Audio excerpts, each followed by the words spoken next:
presidency, Joe Biden saved this nation with his victory in 2020, and we must do it again in 2024.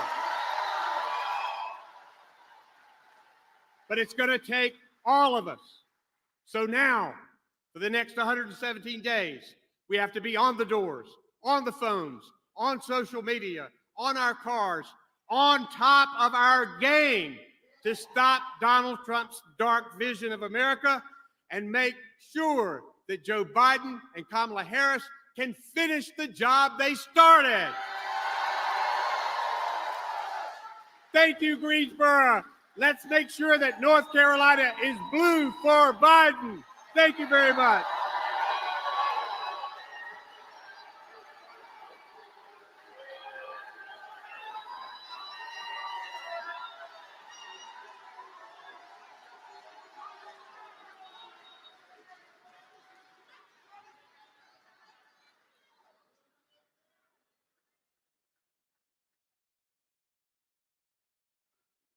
Please welcome Mr. Dudley High School, Devin Mims.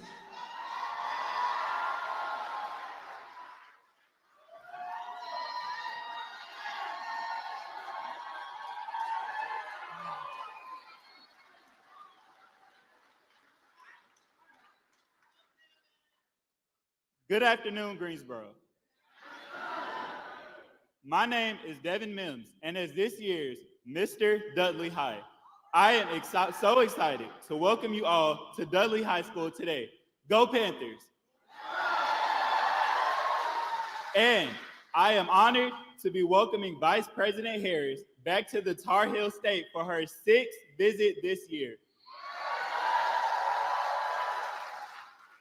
While I am not yet 18 years old, I will be by Election Day.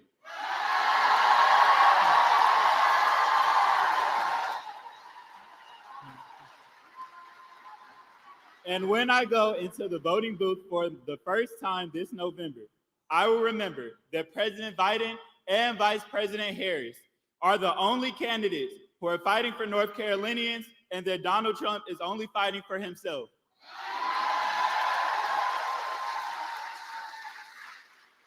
I'll remember that while we are feeling the very real effects of this climate crisis, Donald Trump continues to deny it even exists and side with polluters over people. But the President Biden and Vice President Harris have tackled the threat head on, passing the most ambitious climate plan in history.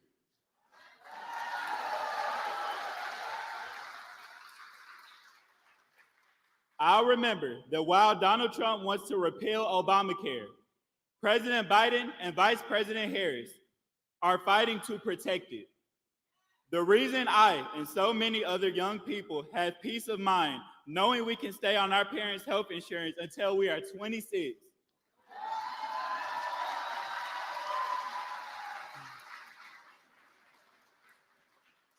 I will remember that it is at stake for my mother, my sisters, and women across the country who no longer have the right to make decisions about their own bodies because of Donald Trump. And that President Biden and Vice President Harris are the only candidates fighting for reproductive freedom.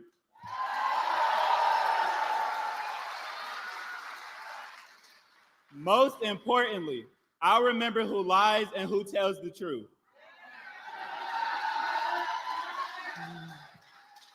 Who fights for the future and who will take us backwards. We know that the path to the White House runs through North Carolina, and we are up to the challenge.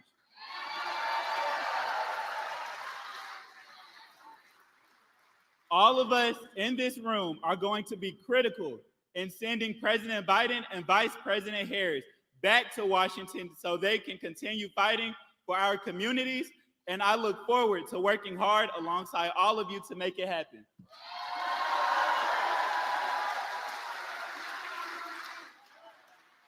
Now, please join me in welcoming our guest of honor to North Carolina, the first woman Vice President of the United States, Kamala Harris.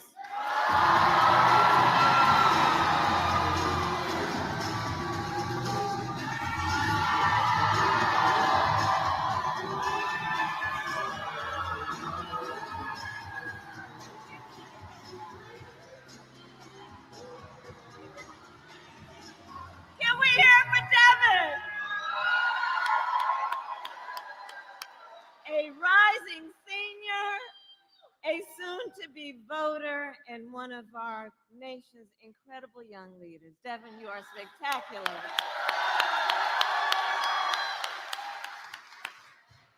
Good afternoon, Greensboro. Oh, it's so good to be back. It's so good to be back, and with so many extraordinary leaders. Thank you all for taking the time to be here this afternoon.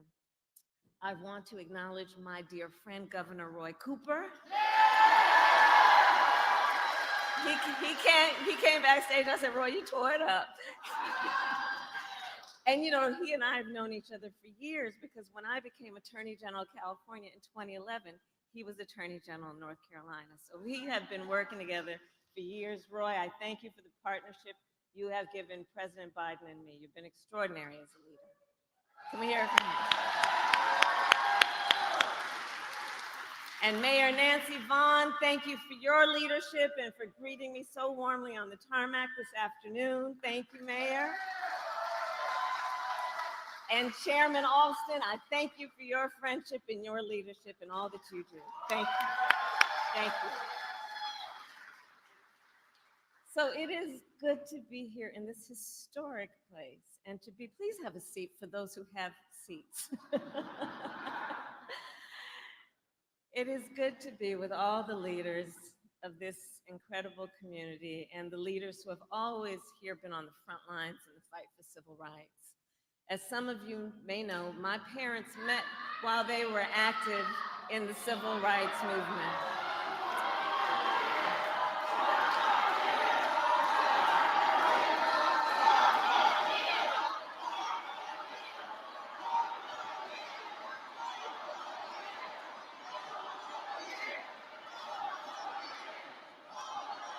Four more years, that's what we're looking forward to.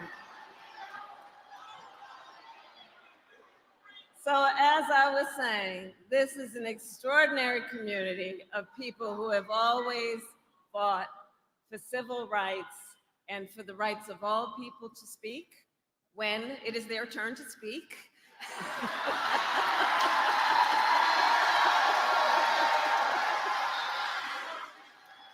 And of course, all voices are important, and I say that in true sincerity. But I want to talk a bit about the work of this community in the context of the civil rights movement. My parents met when they were active in the civil rights movement. They took me to those marches when I was in a stroller. And I grew up then in a community like this one, where the people who were raising us, I look at Devin, I think about my childhood. We grew up in a community of people who, when we were young, they told us literally, you are young, gifted, and Black. They taught us that we could do anything and should never be burdened by the limitations of other people to be able or not be able to see what can be. And this is that community who understands and can see what is possible unburdened by what has been. We collectively, I know, were raised and taught to understand we have a duty to serve in the fight for freedom, opportunity, and justice for all. And it is that sense of duty, not if you feel like it, duty, which guides us at this very moment. We are today 117 days out from the election. And I know many of us have been involved in these elections every 4 years, and nearly every time we say, this is the one. This here is the one.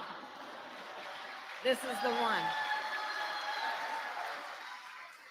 The most existential, consequential, and important election of our lifetime. Now, we always knew this election would be tough, and the past few days have been a reminder that running for president of the United States is never easy, nor should it be. But one thing we know about our president, Joe Biden, is that he is a fighter. He is a fighter. And he is the first to say When you get knocked down, you get back up. You get back up. So we will continue to fight, and we will continue to organize, and in November we will win. We will win, because we know what's at stake. And in this election, there can be no doubt who you can count on to fight for you when it counts. It's simple. President Biden and I fight for the American people. Donald Trump does not. He fights for himself. Roy talked about it. Look at the issue of affordable health care. When Donald Trump was in the White House, he tried more than 60 times to end the Affordable Care Act, to take health care back from millions of Americans, including 3 million Black Americans, to once again give insurance companies the power to deny coverage to people with pre-existing conditions. You remember that? Remember what that was like? When people were being denied health care because of a pre-existing condition? Children with asthma? Women who had survived breast cancer? Grandparents with diabetes? Let's not forget what not too long ago that kind of perspective means and meant to real people, our relatives, our friends. President Joe Biden and I, on the other hand, have defended the Affordable Care Act and made it stronger. Because we know access to health care should be a right and not just a privilege for those who can afford it.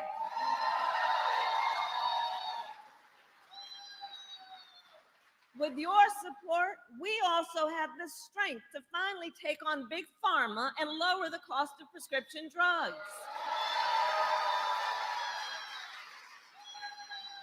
It was with the knowledge that Black people are 60% more likely to have diabetes, Latinos 70% more likely to have diabetes, that we capped the cost of insulin for our seniors at $35 a month.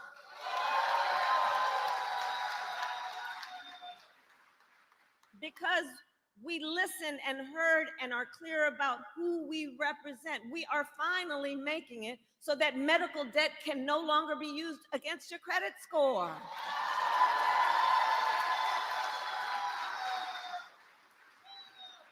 There's the issue of student loan debt.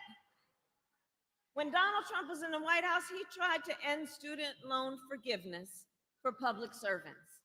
Who are our public servants? Well, they include our teachers, nurses, firefighters. Joe Biden, and on the other hand, Joe Biden and I, well, we have forgiven student loan debt for nearly 5 million Americans. And twice as much for our public servants. We, together with you, have also taken on the issue of gun violence, knowing the tragic reality. Greensboro, gun violence today in America is the #1 killer of the children of America. Think about that. Not car accidents, not some form of cancer. Gun violence is the #1 killer of the children of America. And Black Americans are 10 times as likely to be the victim of gun homicide. You know, over the years, you all know as a former prosecutor, over the years, I have held the hands of far too many mothers and fathers and tried to comfort them after their child was killed by gun violence, both in mass shootings and what we call everyday gun violence. So Joe Biden and I decided to prioritize this issue and to address this crisis. We passed the first major gun safety law in nearly 30 years. A bipartisan law to strengthen background checks. We created the first White House Office of Gun Violence Prevention, which I lead. We invested $1 billion to hire mental health counselors in public schools to help heal the mental trauma of gun violence. Because far too many of our children go to school every day learning about how this could impact them in a very real way. Last fall, I did a tour speaking with Gen Z. I love Gen Z. And I'd ask them, raise your hand if you have ever had to, in schools, anytime between kindergarten and 12th grade, I'd ask them, have you had to endure an active shooter drill? And to the older adults here, I will tell you it is bone chilling when they respond. Almost every hand went up. These are very real issues. On the other hand, Donald Trump opposed reasonable gun safety reforms and cut funding for gun violence prevention. We simply know we cannot count on Donald Trump to help keep America and Americans safe, not here at home and not on the world stage. And yes, I am also talking then about national security. This week, our president, Joe Biden, is hosting more than 30 global leaders in Washington, D.C. for the NATO summit. Now, NATO is the greatest military alliance the world has ever known.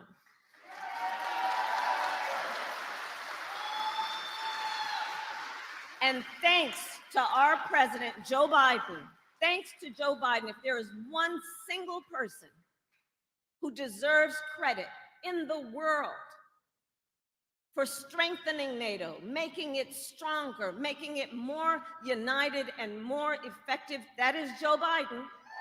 That is Joe Biden.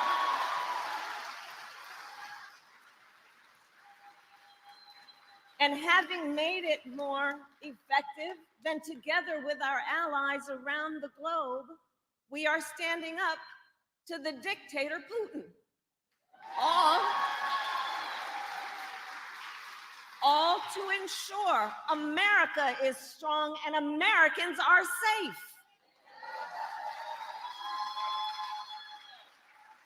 On the other hand, do watch, because it's not new. On the other hand, watch as Donald Trump has embraced Putin. Watch that. It's not just happening today, it's been happening. As Trump, threatened to abandon NATO and encouraged Putin to invade our allies. He even said Russia can, and I'm going to quote him now, and forgive the use of the word, but he said, quote, Russia can, quote, do whatever the hell they want. And he wants to be the president of the United States? And understand, as Trump bows down to dictators, he makes America weak. And that is disqualifying for someone who wants to be commander-in-chief of the United States of America. That is disqualifying.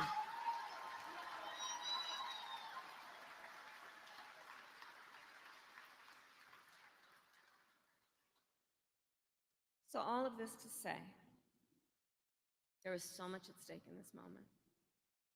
And last week, we were again reminded of that fact when the Supreme Court basically told this individual who had been convicted of fraud that going forward, he will be immune for activity we know he is prepared to engage in if he gets back into the White House. This is not 2016, this is not 2020. Understand the significance of what the Supreme Court just did. And consider that in the context of the fact that Donald Trump has openly vowed, if reelected, he will be a dictator on day one. That he will weaponize the Department of Justice against his political enemies, round up peaceful protesters and throw them out of our country, and even, and I will quote, terminate the United States Constitution. Let us be very clear. Someone who suggests we should, quote, terminate our Constitution should never again have the chance to stand behind a microphone and never again have the chance to stand behind the seal of the President of the United States of America.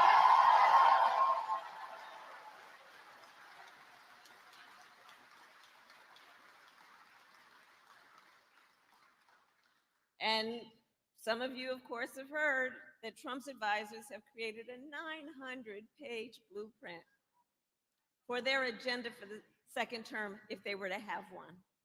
They call it Project 2025. And it includes, check this out, it includes a plan to cut Social Security. It includes a plan to repeal our $35 cap on insulin. It includes a plan to eliminate the Department of Education and end programs like Head Start. I say to the teachers and the students here. And Project 2025 outlines a plan to limit access to contraception and for a nationwide abortion ban, with or without an act of Congress. And on the topic of reproductive freedom, I know we all agree, one does not have to abandon their faith or deeply held beliefs to agree the government should not be telling her what to do with her body. If she chooses, she will talk, if she chooses, with her pastor, her priest, her rabbi, her imam, but not her government telling her what to do. If implemented, Project 2025 would be the latest attack in Donald Trump's full-on assault on reproductive freedom, because we remember then President Donald Trump handpicked 3 members of the United States Supreme Court because he intended for them to undo the protections of Roe v. Wade. And as he intended, they did. Now, over 20 states have Trump abortion bans. Now, in the South, where the majority of Black women live, every state except for Virginia has a ban, many with no exceptions even for rape or incest. And Trump proudly takes credit for overturning Roe. Make no mistake, if he gets the chance, he will sign a national abortion ban and outlaw abortion in every single state, but we are not going to let that happen. We are not going to let that happen, because we have worked too hard and fought too long to see our daughters grow up in a world with fewer rights than our mothers.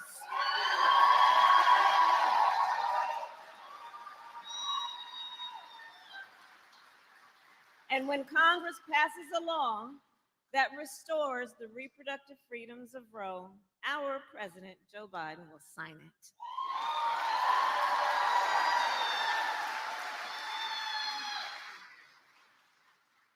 So ultimately, in this election, we each face a question.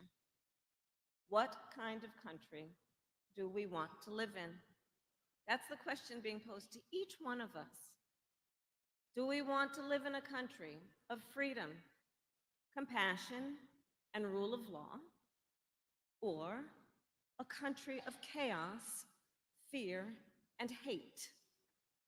We each, and here's the beauty in this, we each have the power to answer that question. We have the power. In North Carolina, we were born for a time such as this.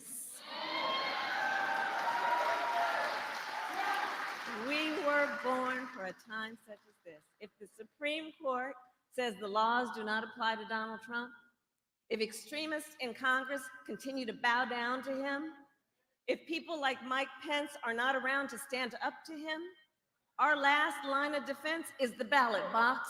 Your vote, your voice. We the people have the power. So today I ask North Carolina, are you ready to make your voices heard? Do we believe in freedom? Do we believe in opportunity? Do we believe in the promise of America? And are we ready to fight for it? And when we fight, we win. God bless you, and God bless the United States of America.